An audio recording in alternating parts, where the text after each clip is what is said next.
right, warriors. A special shout out to those of you who have joined the tribe membership.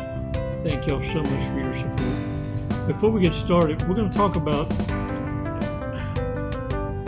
why these narcissists are totally flipped out. And why you don't need to be concerning yourself with trying to make sense of it all. Look, let's keep it simple. You ever heard that in corporate America, well, in the 90s, I don't know who developed it, but it was called KISS, K-I-S-S. Keep it simple, stupid. And what was funny is anyone that found that offensive was fired. At the end of business that day, everyone waited to see who was offended. And they were the first ones to be let go. They were your troublemakers. Keep it simple, stupid. It's very simple. Stop overcomplicating. It doesn't need to be defined to that kind of depth. See, narcissists always want to move the goalposts. They always want to feel like they're relevant. They're important. I always say, watch, be careful, because the ones that never ask for a raise are giving it to themselves. And the ones that self-elevate in a position, those are the ones that talk like this company would be lost without me. Yeah. We're going to talk a little bit about that, because first thing you need to realize is narcissists feel like you don't have the right to call them out. Ooh. Hey, shout out to the warrior that got me these here spectacles. I wanted to wear them to look cool. Okay. I'm going to take them off. Yeah, because I want you to see me eye to eye. I got you right here. Look at me. That's what I thought. Come on now. Let's do this breathing exercise. Let's dive deep. This is going to be a long read. I found this one from Colleen. Colleen is very, very vocal. And every now and again, look, we're allowed to lose our cool, because sometimes we can't explanations it quick enough, fast enough. And hats off to those of you content creators out there that can keep your cool, your composure, without letting the wordy dirt out every now and again. Because let me tell you, just talking about these fools makes you lose some Jesus up in here. Gonna make me lose my mind up in here. Gonna make me act a fool. Yeah. But look, being reactive the first time, excusable. But after that, if you ain't got a grip on your ghetto switch, then you're a part of the problem. You're feeding into the narcissist playbook. And here I'm trying to teach you not to be their entertainment, not to be their emotional tampon. Get a grip on your ghetto switch and stop being looked upon by the public as one to be pimped. It's why they stand in line. It's why you got orbiters. Yeah, showing up, and they all happen to have a problem for you to solve. Pick me as a project. Yeah, after a while, you don't have to go dumpster diving. They jump out the damn dumpster. Stop identifying yourself as a peopler. You ain't here to fix stupid. You're here to identify it. Keep it simple, stupid. If it's toxic, then treat it as such. You don't need to know all the specialness of the different levels of devil. You don't need to know, is that a narcissist? Is that a histrionic? Is that a spiritual narcissist? Is that a? All you need to know is, no offense to snakes, but they're a damn snake. Only thing different is they shed their skin every year. Every year. Most take on a new con, one that was used on them and they fell for it. Hey, can I introduce you to a new business? Some pyramid scheme, because they always falling for it. They want to see if they can get their money back by getting you in an entanglement. Let's take 5 seconds. Let's do this breathing exercise. We're going to breathe in deep, hold it, release together. And this is for you, not for me. Look, because when a snake shows up with me, I look at that as a divine appointment. I am not going to let anything take my breath away. I take breaths away. Eventually, when you graduate Chico University, you're just going to come back to visit and refine and hear about the new cons, because your middle name will be Karma. Yeah. I don't give forgiveness. I give consequence. And I'll also deliver the most awesome gift one can deliver to a narcissist. My no and goodbye are forever. And every time they try and show up for a Hoover, they get mortifications all over again. Thank you, sir. May I have another? Let's do this breathing exercise. It's time for you to know your position. You already won. You're educating yourself so that you can figure out, okay, Lord, now that you've gifted me with this awareness, what am I supposed to do with it? You're supposed to take charge. See, you all along were supposed to lead the reprobates to believe. They're working hard for the dream while they're working hard so you can live the dream. There wouldn't be a need for leaders and managers if it weren't for the reprobate trying to get away with everything. That's why it's such a high turnover. But it's also why your position is necessary. You're not here to keep them in alignment. You're here to extract the profitability and then replace. You don't chase. Now, does it make sense? Now get out there and stop letting these reprobates take your breath away. Replace them. One thing's for sure, once you identify the disorder, you already know they're liars, cheaters, and thieves. And eventually, they adopt a new surname, Killer. Hey, Killer. They won't even look you in the eye because you're already speaking their intentions. 5 seconds, let's do this.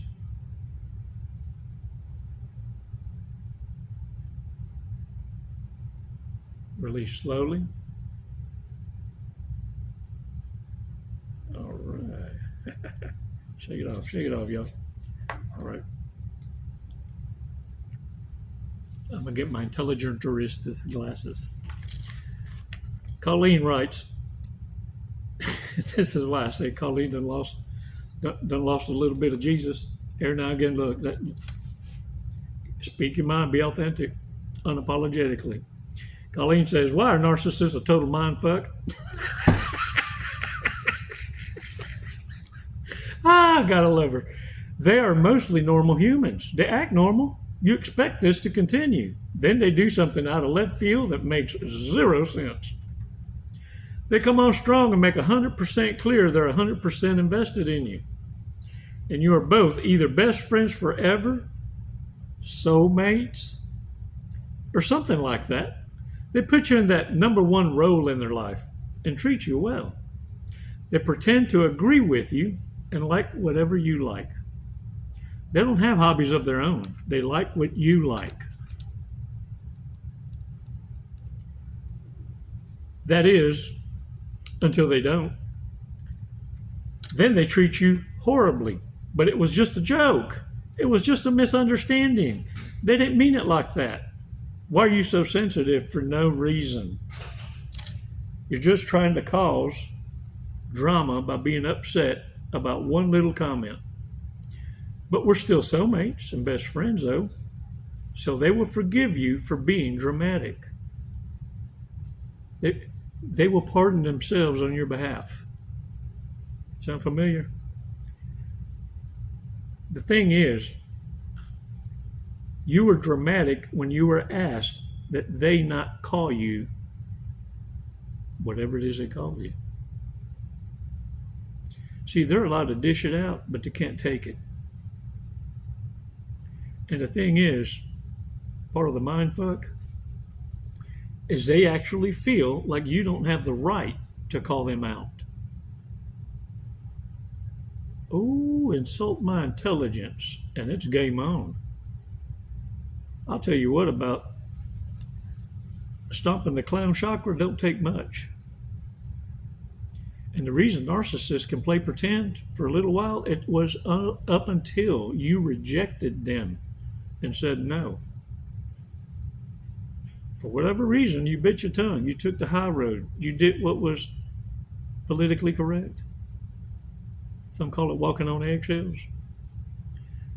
As soon as you reject them, they got something to prove to you.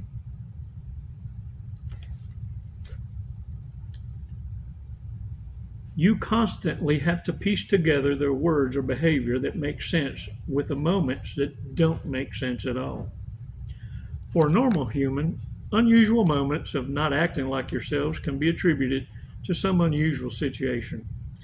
Not sleeping for 3 days, coming out of anesthesia, or an underlying cause, having a midlife crisis that's been building for decades, which if you look into it, you can find. And then it all kind of starts to make sense. When you project and think, if I were to treat someone this horribly, it would only be because they had done something hideous to me or I truly hated them. So then you try to remember if you acted in a hideous way and assume you must have done something to receive such an awful treatment out of the clear blue. Your mind grasps at straws, trying to understand what the heck is going on. This drains your physical and mental energy. Exhausted, the narcissist then manipulates you further, adding further confusion and stress.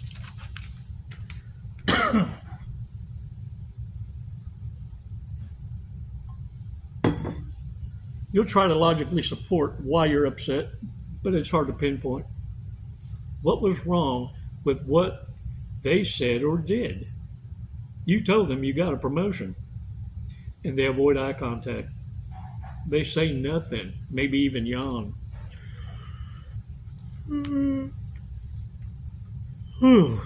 Damn, that went from fake to for real. Dang it, man. And then they're going to look at their phone, trying to make you irrelevant, you see. But is that really so bad? It hurts, but can you really expect them to jump up and down? You'll struggle to figure that one out. But when you bring up things, even stating them in a nice and careful way, they'll rage and accuse you of whatever it is they did or are doing. If they refuse to clean, they'll call you a slob. If they're selfish, they'll say to you, you always have to get your way, don't you? Even if you're not asking for nothing or just the tiniest of basic things. When you finally realize this is way over the line, you leave or end things. You're finally away from the stress, though still confused. But now the narcissist has a full explanation for everything and a long, heartfelt apology and promises of how things will be different. Probably the 1,000th promise.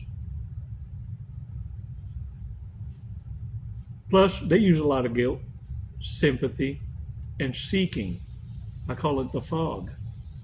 Fear, obligation, or guilt.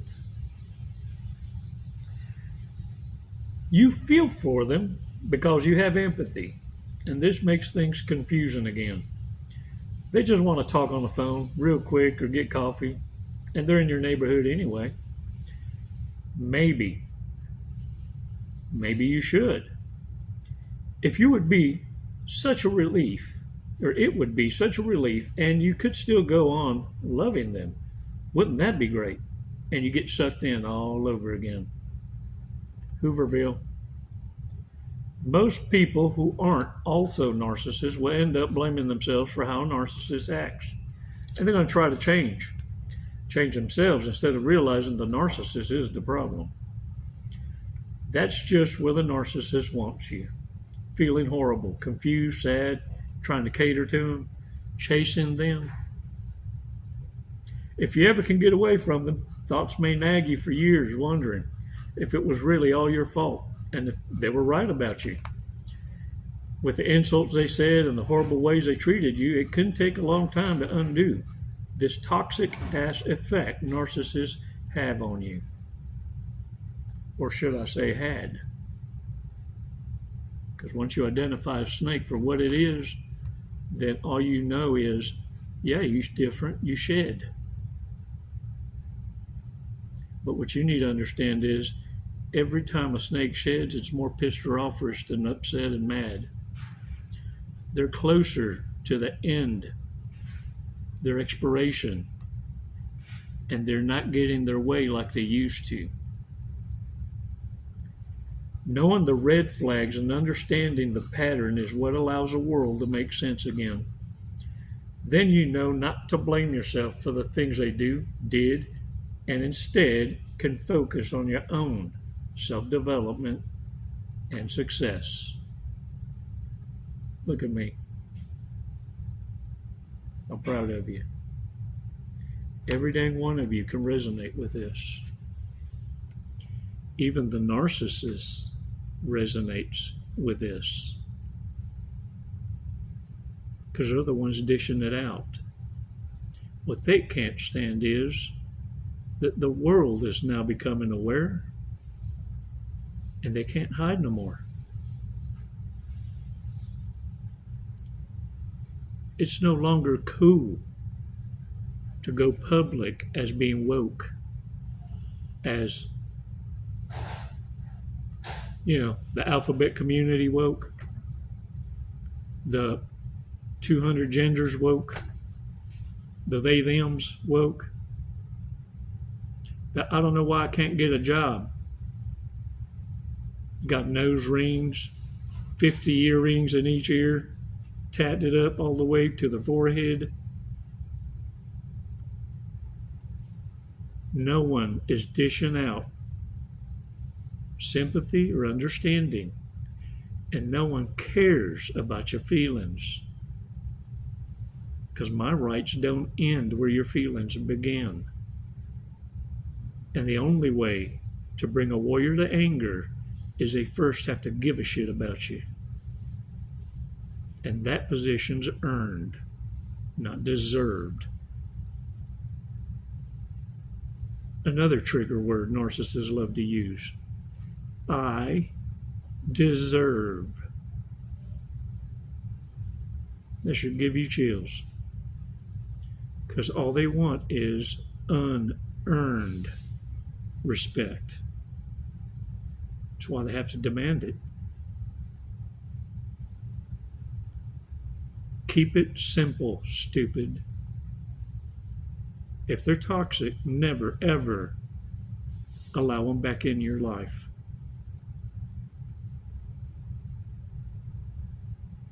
Let them prove they've changed to someone else. You don't do do-overs.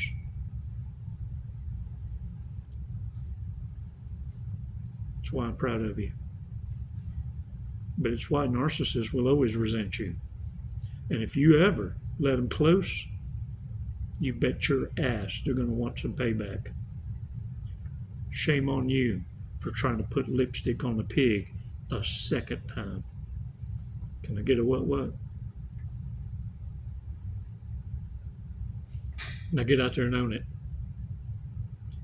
It's never goodbye, warriors. It's always until next time. Namaste.